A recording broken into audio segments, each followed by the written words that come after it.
So we are going to do pizza today. I'm most likely going to make a pepperoni and extra cheese because that's my thing. That's what I do. We're going to go through forming the dough like we did with the calzone. Give you a little bit of pointers on it. I'm not an expert. I just know how to make it occasionally. I don't do it for a living. So the pros out there, please feel free to laugh at me. I probably deserve it. In the meantime, we've got our oven preheating to 550. It's one of the benefits of this oven. It's one of the few benefits of this oven that we've got here. I'm not sure who designed this kitchen, but they put in like a 20-inch oven. It's basically an easy bake oven.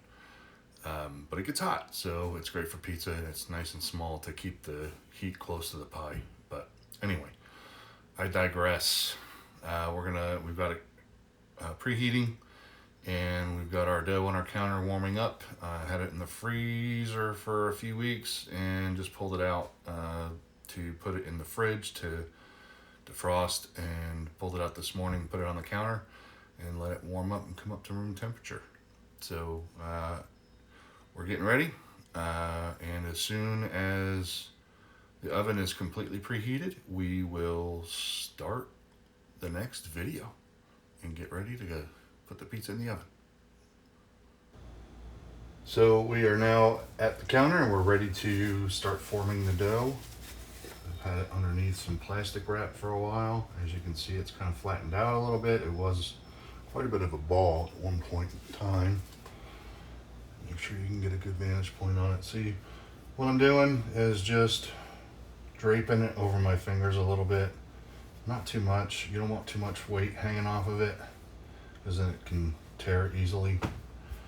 But you can see that it's starting to form out. I'm going to go ahead and put a little more flour on top because it's a little sticky on top. Flip it over and stretch it out a little bit. Draping it over my knuckles after it's flattened out a bit. I don't want it too much over my knuckles or to stretch out too much, because again, it will tear. Sometimes if it's over, or if it's proofed quite a bit, or not proofed, but fermented quite a bit, it can get a little loose and tear a little bit. As you can see, I'm just forming it out. I think I'm a good teacher because I'm not that great at it. And if I can do it, and I can show you how I can do it, then you can do it. Put a little more flour underneath here. But as you can see, it's coming around nicely. And I think that's probably as much as I'm gonna be able to stretch it. I might let it rest for just a few minutes to kind of, you can see it's kind of stretching back a little bit, so it's kicking back. Needs to relax a little bit, so I'm gonna let it relax for just a few minutes, and we'll try it again. We'll see if it wants to give a little bit more. So we'll be back in just a few minutes.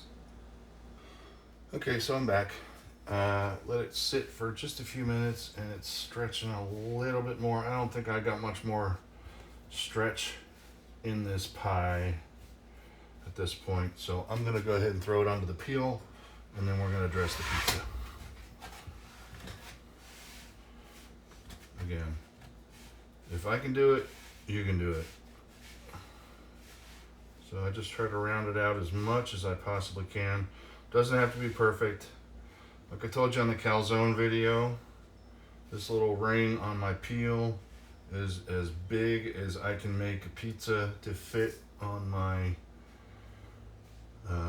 pizza stone / griddle in there, my little cast iron pizza stone, pizza steel, whatever you want to call it. So this is about as good as we're gonna get, I think. Not perfect, but it'll work. It ain't beautiful, but it'll work. All right, so we've got our cheeses. I've got sliced provolone in here, as you can see. I've got some shredded mozzarella in there. Here's the sliced provolone. I also have some sharp block provolone mixed in with the mozzarella. But I'm going to go ahead and put I'm just going to break up the provolone and get it on there. Doesn't have to be perfect or beautiful because it's all going to melt. I just want to make sure I get a nice liberal application of cheese on here.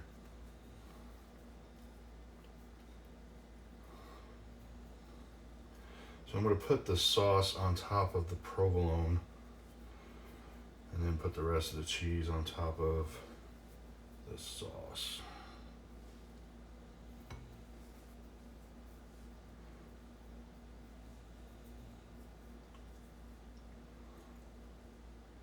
This will help to keep the sauce from bogging the dough down too much as the cheese melts underneath it. Yeah, what the hell, we're gonna finish it off. We're gonna use all of it. And once you get the cheese on there, I mean, you can do it any way you want. You don't have to do it the way I'm doing it. Whatever works for you is fine. Because ultimately, you're the one that has to be happy with it, not me. That goes for your toppings too. You choose your toppings. If you like pineapple on your pizza, you're absolutely fine being a psychopath. Go ahead and do it. Do what you want. Personally, I hate that, but it ain't my pizza if you're eating it and I'm not. So, does not matter. You do you. Don't let anybody else tell you how to do it. Except if you use part skim mozzarella, then I will judge you. Because that stuff is horrible. It doesn't melt right. It doesn't taste right. It has the wrong consistency. It's more like skim milk cheese, and that's exactly what it is. But it's, ugh, no, pass. All right, so we're gonna put the sauce. I just use regular crushed tomatoes. Use the crushed tomatoes that you prefer. I don't have a cooked sauce. These scalfanis, you can get them on Amazon. They're Jersey tomatoes. They are delicious. Right out of the can. You can eat them by the spoonful. I mean, they're that good. But I use these, or I use Stanislaus 7-Eleven tomatoes, crushed tomatoes, one or the other. Whatever I've got. Stanislaus is only available for me locally at a place called Restaurant Depot, and I've got some friends that have a Detroit style pizzeria that I'm on their account. I won't tell who they are, so I don't want to get them in trouble, but I don't like anybody watches my videos. But they're only available, like I said, local at Restaurant Depot for me. So I don't always get down to Restaurant Depot to get them. Sometimes I'll just buy these scalfanis by the 12-pack. Relatively inexpensive.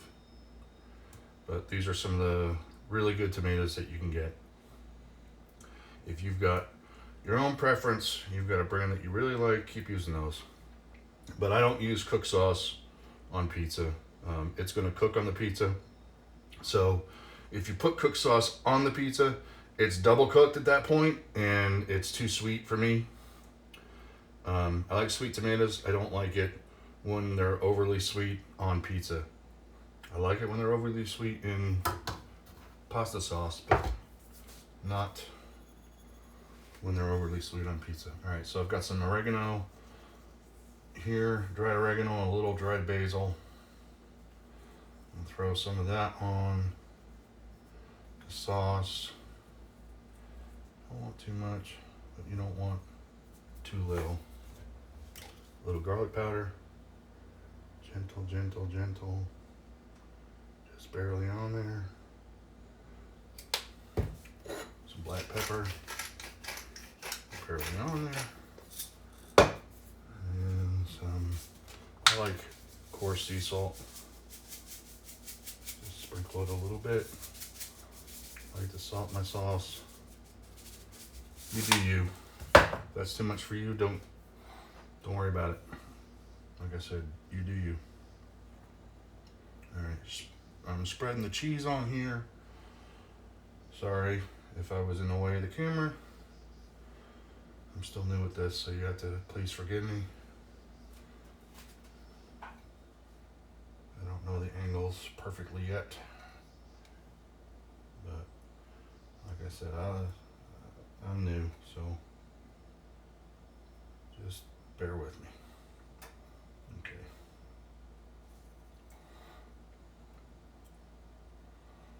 Okay, yeah, this is gonna be some serious extra cheese. It's gonna be a little soupy as I drop cheese on the floor. It's alright, the dogs will eat it eventually. Alright, and I've got some pepperoni in here, sliced pepperoni that I sliced myself. I buy Boar's Head stick pepperoni.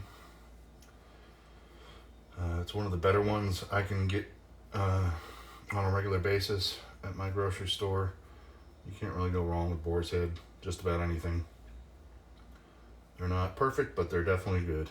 So, here we go. Throw pepperoni all over that pie.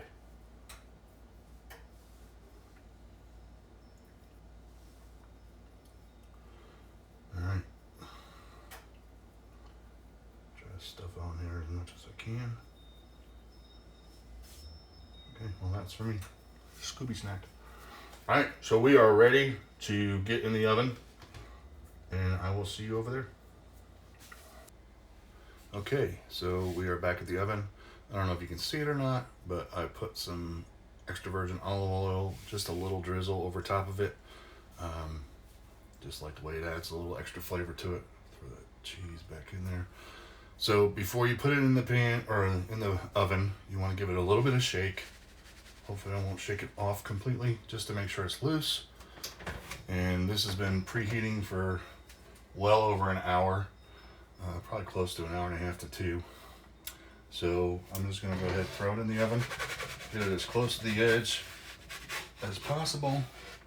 There we go. So now we let it sit in the oven until it's done. And I will come back in a few minutes to check progress on it. All right, we're gonna check status on it. You can see it's bubbling away. It's getting nice and gooey, and it's gonna be a good pizza. It's not puffed up enough around the crust for my taste, but you know, it is what it is. It's kind of a little overproofed, so we get what we get. It's still gonna be delicious. So I'll check back with you in a few more minutes. It won't be much longer, and we'll take it out of the pizza or out of the oven and slice it up. Okay, it's about ready. So I've got my metal peel like we talked about. And the calzone, when you put a pizza even in the oven, you want to put it in on a wood peel, unless you have a fancy Neapolitan style peel. Use a wood peel because it sticks less to the wood peel than it would to the metal peel. Pulling it out, you want something nice and thin. The wood peel is not thin enough to really get down in here. So as you can see, just like this, and it wants to stick. There we go. So that's what it looks like when it comes out of the oven. I don't want to turn it too much because it'll fall, but let's close the oven off, turn it off, and I'll see you on the counter. Okay, so here we are. It is out of the oven. You can see, like I said, it's a little thin when it comes to the crust. I like it a little thicker than that, a little puffier, but it is what it is. I probably worked some of the air out of the dough. It's still gonna be delicious. I mean, look at that, that's gorgeous. You got nice cups on the pepperoni because they're natural casing, and as they cook, they kind of shrink around the edges, so all the fat stays inside. It's beautiful. It's delicious. So you have a couple different options. You could use a knife if you want to cut it. You can use one of these. This is a pizza cutter. Obviously, it's about the right size. I like these. I also like these, just a regular old pizza cutter, regular wheel type. Any way you want to look at it, you know, however you want to slice it up is fine with me. It's your pizza. Do what you want.